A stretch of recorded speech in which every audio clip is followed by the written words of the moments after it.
అయోధ్యలో శ్రీరాముడి ప్రాణప్రతిష్ఠ కార్యక్రమం మేష లగ్నంలో అభిజిత్ ముహూర్తంలో జరగనుంది. సాధారణంగా 5 గ్రహాలు అనుకూల స్థానంలో ఉంటే మంచి ముహూర్తమని, అయితే ప్రాణప్రతిష్ఠ సమయంలో 6 గ్రహాలు అనుకూలంగా ఉన్నాయని వేద పండితులు అంటున్నారు. ఈ సమయంలో జన్మించే సంతానానికి దివ్యమైన జాతకం ఉంటుందని అంటున్న గౌలిగూడ రామాలయ పూజారి ప్రమోద్ మహారాజ్తో మా ప్రతినిధి రాజు ఫేస్ టు ఫేస్. శ్రీరామ మందిర ప్రాణ ప్రతిష్ఠ కోసం ఇప్పుడు ఎక్కువగా వినబడుతున్న పేరు అభిజిత్ లగ్న ముహూర్తం. అసలు అభిజిత్ లగ్న ముహూర్తం అంటే ఏంటి, ముఖ్యంగా ఉత్తర భారతదేశంలో ఎందుకు దీనికి అంత ప్రాధాన్యత ఇస్తా ఉన్నారో, ముఖ్యంగా ఎవరైతే అభిజిత్ లగ్నంలో జన్మిస్తే ఎందుకు అంత మంచి జరుగుతుందా అనేది ఒక చర్చ అయితే నడుస్తా ఉంది. అసలు ఏంటి అభిజిత్ లగ్నం అనేది మనం తెలుసుకునే ప్రయత్నం చేద్దాం. ఇక్కడ గౌలిగూడ ఉన్నటువంటి హనుమాన్ రామాలయంలో హనుమాన్ టెంపుల్ దగ్గర ఉన్నటువంటి పంతులు గారిని అడిగి తెలుసుకుందాం. సార్ నమస్తే సార్. అసలు ఏంటి సార్ ఈ ముహూర్తం ఏంటి, అభిజిత్ లగ్న ముహూర్తం అంటే ఏంటి, దానికి ఉన్న విశిష్టత ఏంటి సార్? చూడండి, అభిజిత్ లగ్నం అంటే ఇది ప్రతిరోజు ఉదయం సూర్యోదయం నుండి, అంటే సూర్యోదయం అంటే పొద్దున్న సూర్యోదయం నుండి సూర్యాస్తం వరకు ప్రతి 2.5 గంటలకు ఒక లగ్నం అంటారు. ఎన్ని రాశులు ఉన్నాయో అన్ని లగ్నాలు ఉంటవి. ప్రతి లగ్నానికి ఇంత సమయం కేటాయించి ఉంటుంది. అయితే ఆయా కొన్ని పనులు, కొన్ని వ్యవహారీత్యా మనం చేసే కొన్ని పనులు, అంటే పెళ్లి చేయాలి, ఒక శుభముహూర్తం కావాలి, ఒక పెద్ద ఎత్తున ఒక వ్యాపార సంస్థ మొదలు పెట్టాలి, ఒక శుభముహూర్తం కావాలి, ఒకరు పుడుతున్నారు, ఒకరు జన్మించున్నారు అనుకోండి, దానికి సంబంధించిన నక్షత్రానికి శుభముహూర్తం కావాలి, వివాహం చేస్తున్నాం శుభకర్మం కావాలి, అంటే కార్యాలు షోడశ సంస్కారాలు అన్నారు. 16 రకాలటువంటి సంస్కారాలు, అంటే మనిషి పుట్టిన నుండి చనిపోయేంత వరకు 16 రకాల సంస్కారాలు చేస్తారు. ఆ సంస్కారాలు అన్నిటికంటే పెద్ద సంస్కారం ఏదంటే వివాహం. చివరి సంస్కారం ఏదంటే మనం శ్మశానంలో చేసేది అంత్య సంస్కారం. అలా పుట్టిన వివాహం చేసేటప్పుడు పెద్ద సంస్కారంలో ప్రత్యేకంగా ఏంటంటే వధువు వరులు ఇద్దరిని కూడా ఆశీర్వాదం చేసేటప్పుడు ఆ సమయం చూస్తారు, మిగతా సమయం చూడరు.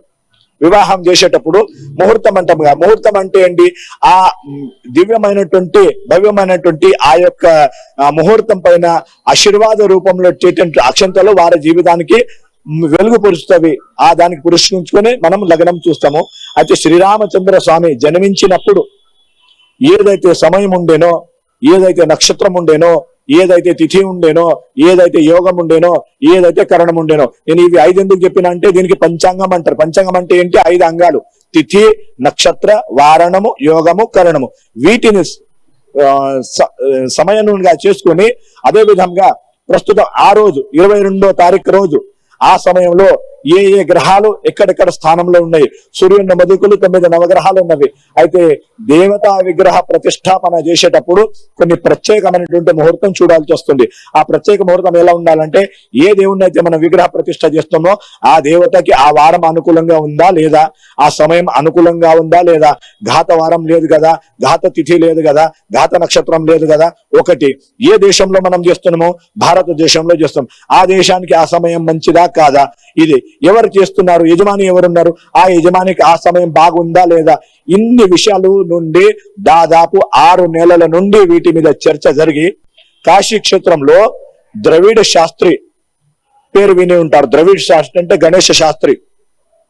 గణేశ శాస్త్రి అనే మన ధర్మ సంస్థాపకుడు. అన్ని వేదాల నుండి ఇప్పుడు ప్రస్తుతము శివుని యొక్క అవతార స్వరూపం వారు పంచాంగానికి వాళ్ళకి తోడు లేదన్న నడుస్తుంది. ప్రత్యేక ఈశ్వరుడు నడిచే దేవుడు పంచాంగంలో వాళ్ళకి తోడుపడేవారు లేదని నడుస్తారు. వారు 3 నెలలు శ్రమించి పెద్ద పెద్ద పీఠాధిపతులు అందరితో చర్చలు చేయించి, ఎందుకంటే ఈ యొక్క ప్రతిష్ట కలియుగంలో పెద్ద ప్రతిష్ట అన్నిటికంటే పెద్దదన్న నడుస్తుంది, ఇదే చివరిదన్న నడుస్తుంది. అంత పెద్ద ప్రతిష్టకి సంబంధించి ముహూర్తం తీయాలని చెప్పేసి శ్రీరామచంద్ర స్వామి పుట్టిన సమయం అభిజితం అంటే ఏముంటుంది, మధ్యాహ్నం సమయంలో ఏ లగ్నం అయితే మొదలు పెడుతుందో, ఏ లగ్నం అయితే చివరి దశలో ఉంటుందో ఆ రెండుటి మధ్య సమయం సంధి అంటారు. సంధి అంటే గ్యాప్, రెండుటి మధ్యలో ఒక 2-3 నిమిషాల గ్యాప్ ఉంటుంది, సంధి సమయం ఉంటుంది.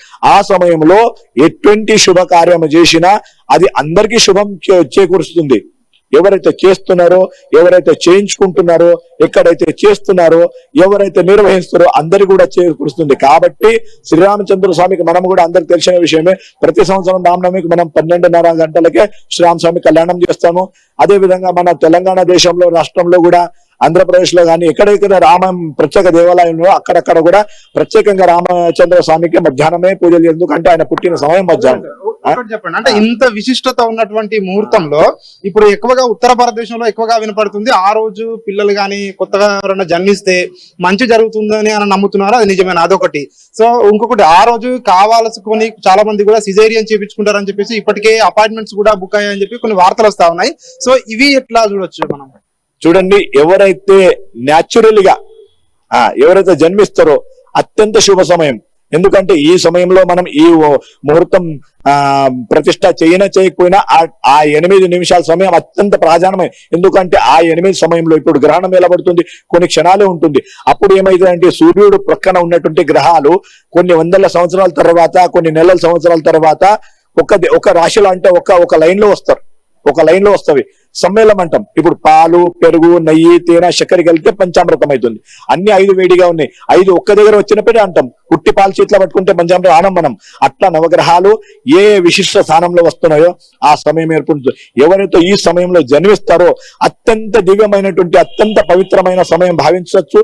అత్యంత ఆ జాతకం అంటే శ్రీరామచంద్ర స్వామి జాతకం అని చెప్పలేము, కానీ ఆ విశిష్టత తీసుకొని పుట్టిన బాలుడని మనం భావించుకోవచ్చు. కాకపోతే సిజేరియన్ గురించి మేమేం చెప్పలేము. ఎందుకంటే సిజేరియన్ అంటే న్యాచురల్ డెలివరీ కాదు, మనం చేయిస్తున్నది. అయినా కానీ నేడు రేపు అందరూ అవే చేస్తున్నారు కాబట్టి దానికి కూడా ఎంతో కొంత ఫలితం అనేటువంటిది మాత్రం ఈ సమయంలో ఎవరైతే పుడతారో, ఎవరైతే చనిపోతారో, ఇద్దరు కూడా చనిపోయిన వారికి మోక్షం దొరుకుతుంది, పుట్టిన వారికి అంతా దివ్యమైనటువంటి జాతకం దుర్లభిస్తుంది. ఇది మన హిందూ సాంప్రదాయ ప్రకారం భావన కూడా ఉంది. అదే ఈ ముహూర్తానికి అత్యంత పవిత్రత కూడా ఉంది. కాబట్టి పుట్టిన వారికి మాత్రము ఖచ్చితంగా ఆ సమయము వాళ్ళ జీవితంలో ఎంతో కొంత వెలుగుపరుస్తుంది. ఇది ఖాయం. సార్ ఇంకొకటి చెప్పండి సార్, ఫైనల్ గా ఇప్పుడు చాలా మంది ఆ రోజు రామాలయం గుడికి రానేలు వాళ్ళు ఉంటారు, ఇంటి దగ్గర ఉండే వాళ్ళు ఉంటారు. వాళ్ళు ఎట్లాంటి పూజలు నిర్వహిస్తే ఆ రోజు శుభం జరుగుతుందని అనుకుంటున్నారు? ఎట్లాంటి పూజలు చేస్తే బాగుంటుంది ఇంట్లో ఉండేవాళ్ళు? మనకు నవవిధ భక్తిలో 9 రకాలైనటువంటి భక్తి మార్గంలో మనకు భాగవతము, భగవద్గీత, రామాయణం చెప్పింది. 9 రకాల భక్తి అంటే 9 రకాల భక్తి ఏ విధంగా అంటే మొట్టమొదటిగా నామస్మరణం చేయడానికి గుడి అవసరం లేదు, నామస్మరణం చేయడానికి ప్రదేశం అవసరం లేదు. మీరు ఎక్కడ కూర్చున్నాడు రాముడు అక్కడే ఉన్నాడు వాస్తవానికి. మన నేత్రానికి అలవాటైంది విగ్రహం చూడటం అని ఒక కారణము. కాకపోతే మనం గుడికి పోలేము, మనం పోలేకపోయినాం, ఆ కార్యక్రమంలో పాల్గొనలేకపోయినాం అనే భావన ఎవరిలో ఉండద్దు. ఆ రోజు భారతదేశంలో ఎంతమంది ఉన్నారో అందరూ కూడా ఆ అయోధ్యలో ఉన్నట్టే భావించుకోవాలి. ఇంట్లో కూర్చుండి మీరు మీ సహాయ శక్తి ఏ కులమతో భేదం లేకుండా ఇంట్లో రామచంద్ర స్వామి పటం ఉన్నా సరే, అది లేకపోతే కృష్ణుంది ఉండనివ్వండి, అది లేకపోతే నరసింహస్వామి ఉండనివ్వండి, వెంకటేశ్వర స్వామి భావించుకోండి. అందరిలో రాముణ్ణి చూడాలి. ఆ రామచంద్ర స్వామి దగ్గర ఎప్పుడైతే ప్రతిష్టా కార్యక్రమం ఉంటుందో ఆ సమయంలో మీకు ఏమి రాకపోతే రామనామం అత్యంత సులభమైనది. రామ రామ రామ రామ అనేటువంటి జపము చేసినా పాల్గొన్నట్టే.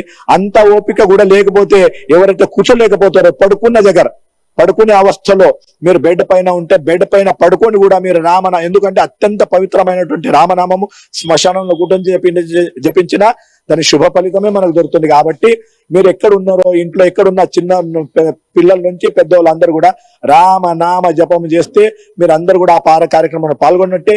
అక్కడే కూర్చున్న వారికి ఎంత పుణ్యమో, ఎంత శ్రేయమో, ఇంట్లో కూర్చున్న వారికి కూడా అంతే శ్రేయం ఉంటుంది. దాంట్లో ఎలాంటి భేదం లేదు.